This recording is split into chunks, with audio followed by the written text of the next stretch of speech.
listeners, and welcome to episode 145 of the Nigeria Football Weekly podcast. I'm your host, Olu. Okay. And today, I'll be doing a quick review on the Nigeria versus Algeria game, which ended the group stage of the Women's Africa Cup of Nations. And of course, focusing most of the conversation today on the Nigeria quarterfinal preview against the Giants from Zambia, which is taking place tomorrow, Friday, 5 p.m. Nigeria time and UK time. Today is Thursday, July 17th, so we have over 24 hours to the game kicking off. So quite excited, of course, and quite really looking forward to seeing how the Super Falcons can perform in this game. So the quarterfinal lineup is all set for the Women's Africa Cup of Nations. 4 ties to go over. Nigeria will be playing Zambia in the first of the quarterfinals, which take place tomorrow at 5 p.m. And then we'll see Morocco play Mali in the second quarterfinal at 8 p.m. And then on Saturday, July 19th, 5 p.m., we see Algeria play Ghana. And then rounding up the quarterfinal ties, we see South Africa play Senegal in an 8 p.m. kickoff. So quite a few tasty ties. I mean, it must be said, Nigeria definitely in the, shall we say, the tougher end of the bracket. You know, if we beat Zambia, we will likely play the winners of South Africa versus Senegal. South Africa are the defending champions at the moment, so you can't take that for granted. Whereas on the other side of the group, you've got Morocco playing Mali, who they, let's be honest, should win, and they have home advantage. And then they get to play the winner of Ghana versus Algeria, which are both runner-ups in their groups.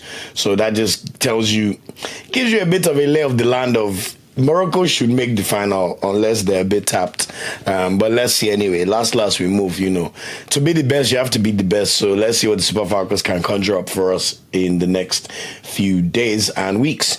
So the Algeria game took place on Sunday night. I went to see Drake at Wireless, so I couldn't see this game, unfortunately, but I did watch the highlights.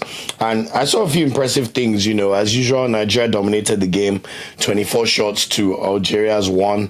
Algeria had no shot on target. The problem with Nigeria is out of those 24 shots, only 2 were on target. 55% possession, 377 passes, passing accuracy of 80%, no yellow cards, you know, 4 offsides and 13 corners. 13 corners. You know, I mean, the coach Magudu made quite a few changes as well. So we saw the whole back line changed except Demehi. Husseini came in as left back. Oladipo came in as right back. Issa partnered Demehi in center of defense. So Demehi and Nadozie were the only ones to retain their spots in the defense. Uchebe came in because Abiodun was suspended, and we also saw Echegini come into the midfield. So Echegini and Ajibade played as the midfielders, almost like the 2/8. And then up front, we saw Odega come in to play as the right winger. Ihezuo came on playing as the left winger. Onumonu got her first start of the tournament as striker. We saw Rinsola, Babajide, Okoronkwo, and Folashade Jamilusi come on off the bench. I believe that was Jamilusi's debut for the Super Falcons as well. But what can we say? I mean, very similar themes to what we saw against Botswana, where we scored a last-minute goal by Hezuo. You know, Nigeria dominated the game, but attacking display is just lacking. You know, it's not what you need to be. By any metric, when you have 24 shots and only 2 on target, that tells you that they're either forcing the issue and taking shots from areas that did not make sense, or basically taking a lot of long shots, or very, very profligate. That means a lot of the shots were either wide or strikers not finishing. And when you watch the highlights, it's a similar theme you see against Botswana. People trying to force the issue a bit too much, you know, trying to be a bit too clever. You know, all these things always come across in the way the team plays, and it's not the best look, to be honest, you know, when you watch the team. So there's still a lot to be done in terms of our attacking play, and hopefully we can see that. But on the positives, yet again, another clean sheet for the Super Falcons. You know, we haven't conceded a single goal in this tournament so far, you know, so shout out to Nadozie and the backline for flying the flag proud. But we definitely need to see improvements against Zambia. So moving on to the preview against Zambia, I mean, objectively, this is our toughest game by far. Zambia are a team that could easily win. You know, they're definitely one of the top 4 teams on the continent. They probably have the 2 best players at the moment in Africa with Barbara Banda and Kundananji. So really want to really be on our best form, man. Like you can't take anything for granted against Zambia. Also, you could say it's a time for revenge for the Super Falcons because Zambia actually beat us in the last edition of WAFCON in the third place playoff. So they got the bronze medal and we finished fourth. And for a team that has won 9 of the last 12 tournaments, finishing fourth is unacceptable, you know. It's time to do the job, basically. You know, this is the first attacking side we faced in the tournament, you know. It's going to be a very different step change in terms of tactical setups because all the teams we've been playing, let's be honest, we were superior to them. You know, we beat Tunisia quite easily. Botswana, low block, you know, so even though it was tough to break them down, we still got the goal at the end. And Algeria, you know, when you change so many of your team, and this is a team that didn't even have more than one shot in the whole game. So that's going to be very different with Zambia. Zambia are going to come out. They're going to play attacking football. So you could say that could also benefit Nigeria, to be honest, in this game because you're not playing against a deep block anymore. And we can also say that even though Zambia have a very strong attack, they're giving Johnny Bravo syndrome because they have not been the best defensively in this tournament. They've already conceded 4 goals. So they definitely have a weakness at the back, you know. So that's something that we'll definitely have to exploit as a team tomorrow. We have the quality up front. You know, we showed it in our first game, and we know that these players continue to show it for their club sides, but we need them to show it in the games tomorrow, and if we can make it to the semi-final subsequently. But overall thoughts on Nigeria so far in the tournament, I mean, we've dominated all 3 games, as I said, so we'll take the positives, and we still haven't conceded. So, and it looks like there's great camaraderie and spirit in the group, even with the negatives, like how the NFF president is coming out his chest to tell you that the Super Falcons kit is stuck in the customs in Morocco. I mean, if you don't laugh, you will cry. You know, I don't even want to talk too much because some people will try and abuse you because you're stating the obvious that should be better. But why can't we demand excellence? But anyway, we know that on the negative side, the team is definitely struggling to score. That's something we've seen. After the first game where we scored against Tunisia, we've struggled. You know, you can't, when you're struggling to score goals against Botswana and Algeria, it definitely rings alarm bells. So we have to be careful, you know. Very worrying sign when you're about to play Zambia. So let's see what happens in this game, but I remain quietly confident, to be honest. Expected starting lineup, I think a lot of the rested players will come back into the team. And Ademola will continue in goal, of course. Demey will continue in the center of the park. And Osunachi Ohale will come back to partner and center back. Alozie and Plumta will come back into the squad for sure to reprise their roles as the fullbacks. We'll see Deborah Biodu probably come back into the team, to be honest. Probably play with Halimatu Ayinde. Or maybe Chebe might have kept her place based on the Algeria performance.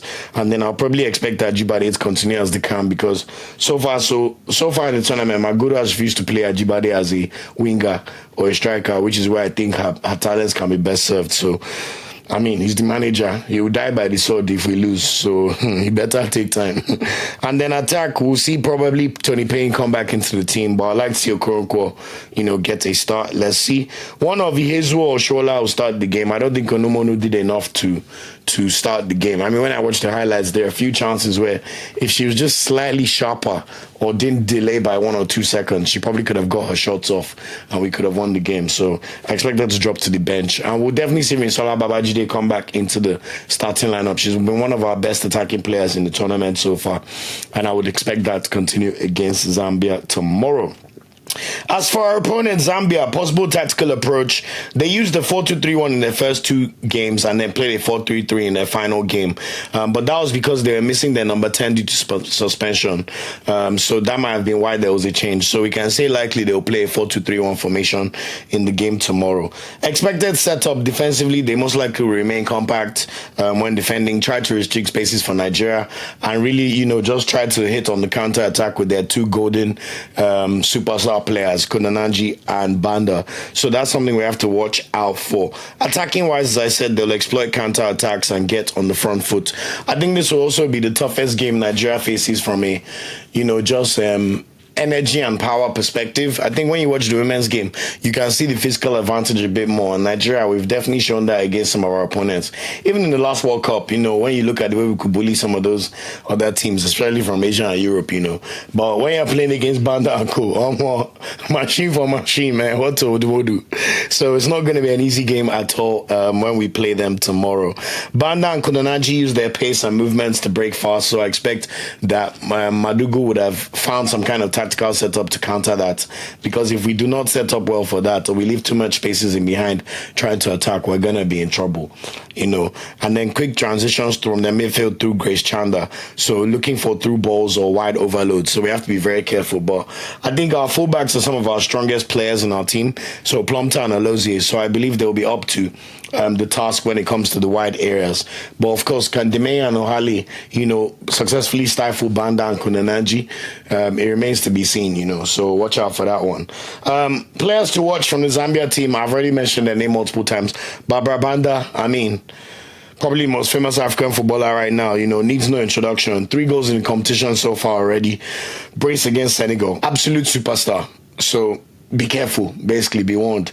Rachel Kunanaji scored the opener against Morocco, assisted 2 against Senegal. Clinical finisher and scored the winner in their last game against DR Congo as well. So this is a player that we cannot joke with at all. I also mentioned Grace Chanda, the attacking midfielder. She missed the last game due to suspension, but she plays the number 10 role and will be likely be the link to the inform attacker, so we have to be careful. And then if their centre-back duo of Mapalu Maluba and Lushomo Mwemba, both delivered strong defensive displays against Senegal in particular. Solid and experienced, and keeps continuing Nigeria's attacking firepower. But I'd love to see us use our physical advantage over them. They're not necessarily the biggest defenders in the world of women's football, so that could be somewhere where we could exploit a mismatch in terms of matchups, and hopefully we'll get better at beating them. So what are my score predictions for this game? To be honest, after we scored 1 goal against Botswana and 0 against Algeria, we have to be careful, but we have to stay positive. So my predictions for this game is, I think we'll finally concede at least 1, because Zambia's firepower is just too much. But I'm hoping that Super Falcons will win this game 2-1. That's my prediction, 2-1. I'm not sure who's going to score because, it's been so random with the Super Falcons, so I'm just going to keep it as predictions. I will add that I think it will be 2-1 in full time, but it's also likely that it could be 2-1 after extra time. So watch out for this space, but that's my prediction. And if it ends up going to penalties, I would like to think Nigeria, we have probably the best goalkeeper in Africa for sure, or even in the world at saving penalties, so we have to trust Chiamaka and Nadozie. So that could work in our favor, because I'm sure the Zambians will be dreading penalty shootouts. So that means they will try to score in extra time or during the full 90 minutes. So that could work for our advantage, and they could leave spaces for us to exploit in the game. So look out for that game, very excited. We need to win a continental crown. Even our women, they haven't won this thing since 2019. Our men have not won it since 2013. We are desperate for a national title, please. So Nigeria, Super Falcons, we're with you. Go forth and bring home this win. Let's go to the semi-final, and then we'll face South Africa, who, well, it may not be South Africa, but I love to play South Africa because, that's a bit of a budding rivalry on the men and women's side when it comes to football.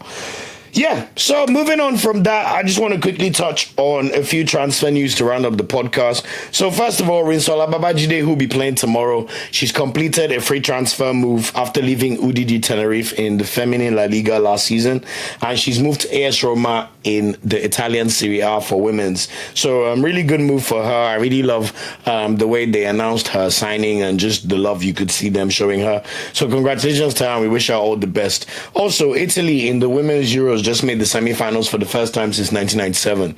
So you could say that speaks to the quality of the Italian league continue to grow, even though we're not seeing their players necessarily do the biggest things when it comes to the Champions League. But this is clearly a league and a country that's growing in terms of its development of women's football. So long may that continue, and we wish her all the best. And then finally, Ademola Lookman. I knew we'll get some news about our star player. Current African Footballer of the Year, might I add. He looks to have agreed personal terms to join Inter Milan. This was a report from Gianluca Di Marzio, who's basically like the David Ornstein of Italy. I don't want to say Fabrizio because he's older and been doing it for much longer.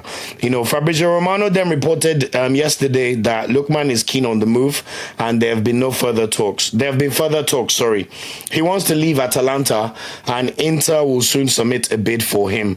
The only problem is Serie A has broke boys, man. Inter are offering 40 million euros. There's no way Atalanta will allow that. This guy is the crown jewel of their team. They've just sold Mario Retegui to Saudi for 65 million euros. And you think they will let Lookman go for 40 million euros? Abba now, African Footballer of the Year. Over 20 goals scored yet again, all competitions. Abba, Inter have some shame, you broke boys, man. You want to replace your team? Replace it properly. Go and bring the money. Bring the money properly. But anyway, this is one to monitor. There was also a report from Romano that Atletico Madrid are being interested as well in case of more exits, and contacts took place recently. So it looks like he's definitely on his way out to Bergamo. But it could be Inter Milan or Atletico Madrid. Those are the two teams that we've seen concrete links for him so far. I mean, me personally, I would rather he plays at Inter Milan just because attacking football. Yes, they have a new manager, Christian Kivu, and they were awful at the Club World Cup. So they really would be desperate for someone like Lookman to inject some new life into their attack. We don't know if they're going to change formation from playing their flying wing backs, Dumfries and DeMarco, under the new manager. So that's one to monitor. But we know Lookman also performs excellently well as a second striker. So it may be the plan that he'll be playing with Lautaro and Marcos Thuram. I'm not sure what the thinking is there.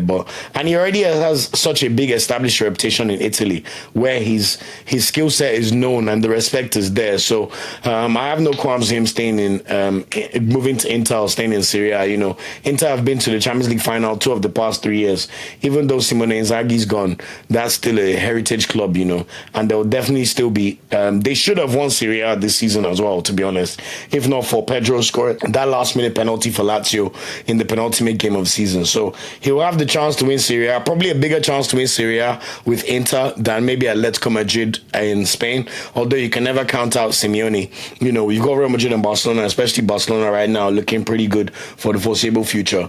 But I hate when they make it seem like no attacker can thrive under Simeone. Like, loads of attackers thrive under him. Look at the Griezmanns of the world, even the Diego Costas of the past, or even Luis Suarez in that year he came back. Like, this is a manager that's been managing Atletico Madrid for well over 12 years, and strikers have been doing really well, and wingers too. Even his son right now, Giuliano Simeone. Oh my God, that guy is amazing. So either way, I'm happy with either move for Lookman. He'll still be playing Champions League football, and he'll be able to raise his profile. These are the kind of moves and kind of clubs I want linked to our star players. No offense to, if he wants to go there, no problem. We're happy for him. But when you're a player that can play for the best of the best, it's not exactly a best look going to play in the 9th strongest league in Europe. Yes, they love you. Yes, you win titles, but I have no doubt in my mind that the lack of interest in Osimhen this summer, they keep saying wages, but I don't think it's wages. What I like to know is being at Galatasaray have been out of sight, out of mind. Like, nobody in the top 5 leagues like that is really watching what's happening in the Turkish league. Let's be honest. And Galatasaray didn't exactly do the best work in the Europa League last year, so you can't really blame them.